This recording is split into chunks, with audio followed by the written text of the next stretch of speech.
Hey everyone, it is Miss Wensloff and I'm back to talk about vectors in physics. We are specifically going to talk about 2D vectors. This is something we're going to use in motion and we're going to use in forces and beyond. Get your calculator out and let's go. Before we get started with the math, let's just review scalars and vectors. Scalar is a number with units and then vector is a quantity with magnitude and direction.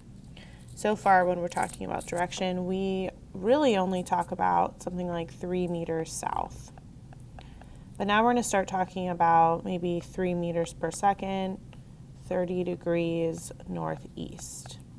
You'll see now that we have an angle involved, which will mean we're going to have to do something different with it. Let's talk a little bit about this particular situation because I think it's going to help us explain why components of a vector are so important. Now, in a perfect world, when I walk from my house to the library, I would just, walk straight there. But I can't really do that. Instead, I would need to follow the roads, and we'll see in this situation, it's an X and Y grid. So I'd walk west, and then I would walk north. Now, this is bringing up something really important, and this is our X and our Y components. We don't live in a world that's 45 degrees northwest. We live in a world that's X and Y. Everything we do that is at an angle is going to have to be broken up into X and Y components. Now, let's kind of do some examples, see what this looks like. I'm going to teach you a strategy to help you out. We're going to get started breaking up components of a vector into X and Y. Now, one of the things we say is that we can resolve a vector into perpendicular components, but that's really just a fancy way of saying break it up into X and Y. And really all we're using here is SOHCAHTOA, and we're also going to be using Pythagorean's theorem. Really right now we're just using our math concepts to break this up.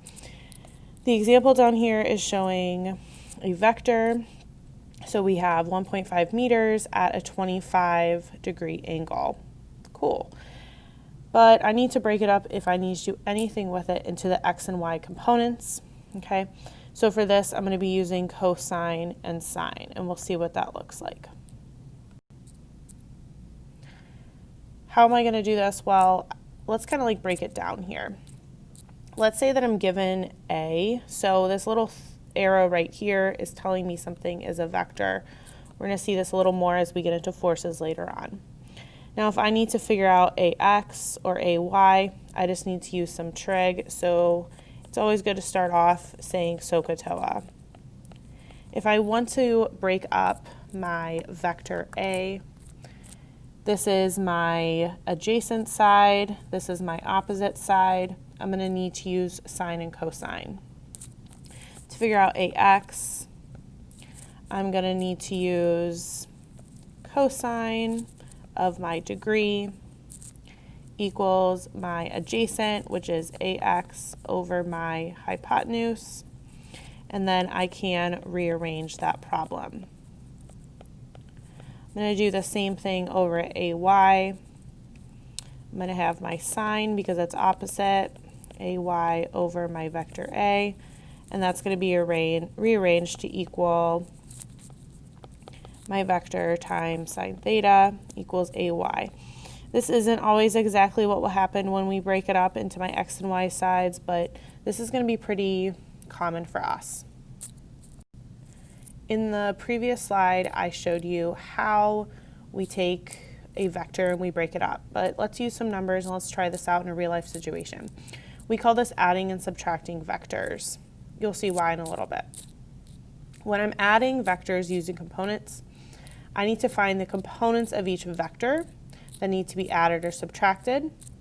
Then I'm going to break that up X and Y separately and then find the resultant. So I'm going to walk you through what this looks like, this technique we're going to be using as we start talking about motion and forces more. In this problem, I am going to be going on a treasure hunt. This is actually a lab that we do. Okay. Now, if we talk about adding vectors graphically, this is when we're talking about putting the tail to the head of the first, and you'll see this. So the arrow part of this is always pointing to the end of the other one. Graphically, this is how I represent it, but often we're going to have to focus on mathematically how I do this. Now we're talking about adding or subtracting vectors. I need to make sure that I start off with my X and Y chart. What I'm going to do is I'm going to break down all vectors. When I break down all vectors, this is when I'm using I could be using SOHCAHTOA, but I could also just be looking at the situation. One of the first things I need to do in this problem, and it's already done for me, is I already have my positive for my north and east, west and south are going to be negative. Now let's get started breaking this up, and then we're going to add them together and find the resultant. My first part says 3 paces north. Now we know that north is in the y direction and it's positive. In this vector, there's nothing moving in the x, and then I have 5 paces. I always put positives and negatives, so I check myself and make sure my work is correct.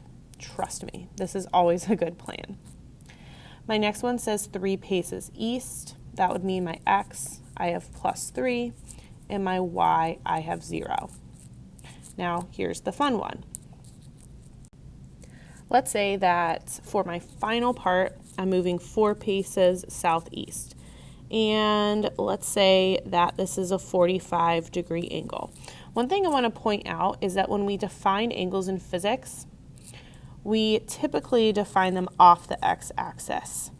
It's cleaner, it's nicer, and it's going to keep some consistency. I'm going to draw this out over here. Whenever we have a triangle situation, I really recommend drawing it out. Okay. Now, thinking back to our previous slide, to find my x side, I'm going to have 4 cosine 45. It's adjacent. Then on my y side, I'm going to have 4 sine 45. But let's talk about something. I'm moving east, so this is positive, but I'm moving south, so this needs to be negative. Now you notice I kind of skipped a step to get sine and cosine, so if you're not sure, I would go back to the previous slide to make sure that you understand how to do that. Now I'm going to put this into my x and y chart. So I'm going to have +4 cosine 45. On my other side, I'm having negative y. I'm going south. These are the only parts that I have here. I'm going to draw a little line so I can add them up. After I add them up, I'm going to write down my answer. So I'm going to get 5.8, and I'm going to get 4.3. Awesome. My next step here is that I need to figure out the resultant, and I am going to open up a new page to do that. Now I'm left with my resultant. I see a lot of students stop when they get their x and y component, and I'm going to write those out right here. That's not our final answer unless I'm being asked that. I'm going to put paces. So now I need to figure out the resultant. My resultant always has 2 different pieces. That is my number answer with my units and my direction. This direction should have an angle plus my cardinal direction, and I'll talk about how we do that in a moment.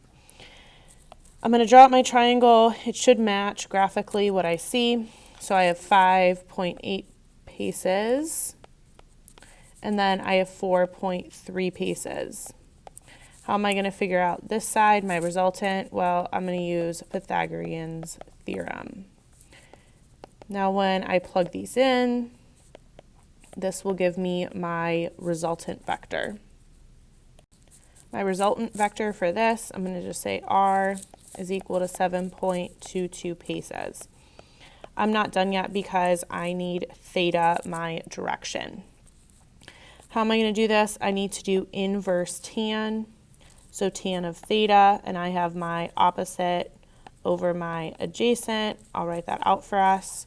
My opposite is 4.3 paces, and my adjacent is 5.8 paces. Now, as a reminder, if I'm looking for an angle, I need to take the inverse tan on my calculator. This will give me an angle of 36.6 degrees. Now you're going to think I'm almost done, but I need my direction. What's my direction? It's northeast. How do I know that? I'm moving north and east. My final answer that I would write out for this is 7.22 paces, 36.6 degrees northeast. Here's my big takeaway that I want you to think about walking away from this flipped lesson. Anytime I have something that is at an angle, I have to break it up into my X and Y components. Make sure I have direction, make sure I'm doing my trig right. This is something that we're going to use in motion, we're going to use in forces and beyond. Thank you.